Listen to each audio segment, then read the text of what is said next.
For inclusive leaders, being in conversation with their community is truly important. It's how you build trust. It's how you build community and dialogue. It's important to sort of define what that is as well. Dialogue is not debate. I think at the core of dialogue, it's storytelling. And the most inclusive leaders allow for people's stories to be heard.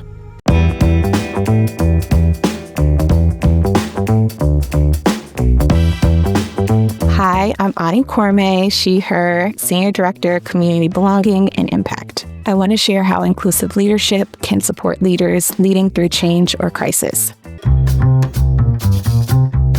Defining terminology is critical to thinking about inclusion and equity. I think my first understanding of just generally leadership came from academic spaces. Sometimes I found that those definitions of leadership did not fit how I desired to show up as a leader. Even thinking about the idea of allowing for a leader to be dynamic and respond to change in the moment, oftentimes folks will read that as weak or saying that, oh, this leader is sort of changing their mind or uncommitted or not leading with strength.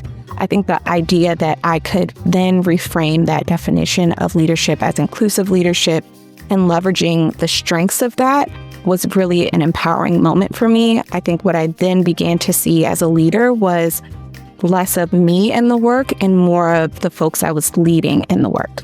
For me, inclusive leadership is about self-awareness.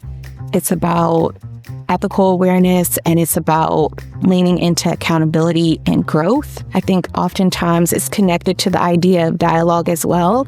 People have to start on the same page to better understand one another. So when we define terms, when we say this is what we're looking for when we're thinking about an inclusive leader, then we start to have the conversation about what exactly that means and our expectations for how folks show up.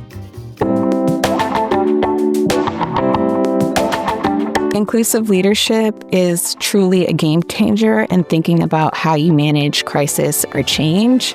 It allows for leaders to be flexible and dynamic, to respond to moments of crisis with a level of nuance. I spent most of my career in higher education. I spent about 15 years in higher education. I worked with student leaders, with faculty and staff leaders, university presidents across the nation. And I actually happened to be in the St. Louis area when Michael Brown was killed, in the Baltimore area when Freddie Gray was killed. Working at universities during that time, the leadership that I saw be successful were leaders who were emotionally intelligent. They didn't put themselves at the center of their work. They really leaned into better understanding and empathizing with the communities that they were leading.